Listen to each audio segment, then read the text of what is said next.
Hey Rick, it's Todd. Obviously, sorry it took me a long time to get back to this or get to this. I've just been working on building out my indoor studio, which you'll see in a little bit when I send you kind of a video of what I want you to do. But you know, here you are the last time I saw you, and you can see STTH means stand to the handle. And so I was really trying to get you to do that, and you can see that you've kind of fallen back into your habit of getting your upper body is open here. I could see that from down the line. Your ball position is a little bit forward, and it just looks like you're basically, you know, your shoulders are open. So you can see the club is now out in front of you, and that's bad for you because whenever the club gets in front of you, instead of kind of going to the middle of you, it's easy for you to whip it inside. Okay, and we'll talk about that in a little bit. But this is the big thing. I was really trying to get you to load properly. Like if you look at that position, it's really good. I got you loaded into the right hip. You can see over to the right here I wrote load into your right glute and your right quad. And you can see your spine is angled the way it should be, tilted away from the target like all good players. Now, when we look at this, you can see you're getting into your old habit of sliding. So you can see your hips have slid out. You can see that, let me get rid of all the graphics here. I'll do this in yellow. You can see your hips have slid. You can see your upper body is reversing. So your left shoulder is not over your right hip the way I had it in that practice swing. You can see your upper body is now tilted into the target.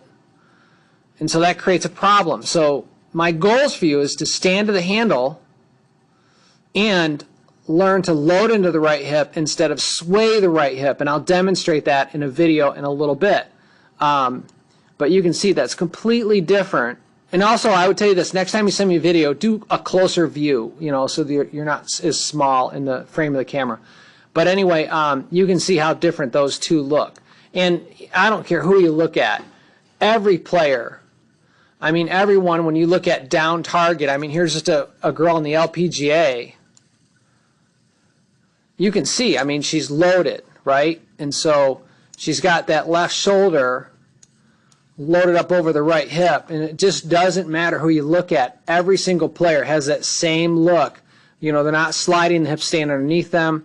They're loaded. The spine's tilted away from the target. So if you look at this angle right here, it's correct. And if we look at the one you sent me a couple weeks ago, you can see you're definitely falling back into that reverse. It's the biggest thing I think you need to work on is get that left shoulder over the right hip. All right, now, when I look at down target, you know, here's where I can see your shoulders are open. You know, if you look at your feet, their feet are here, and then you can see your shoulders are open. So the ball's forward, your shoulders are open, and the club is too far forward, and then it whips inside. This is an effect of your short game, too. But, you know, that's something I'm used to you doing, but I still believe you could really, if you start by standing at the handle and work on the takeaway, it's kind of three things. Stand at the handle, weight centered, like I have you in this picture right here, and then straight back, and then left shoulder over the right hip.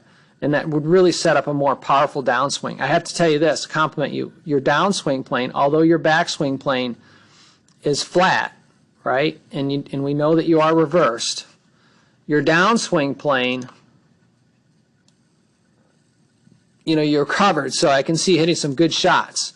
But you would certainly hit it better, more consistently, more powerfully if you load it. And also, like I said, you know, whatever you do here leaks into your short game.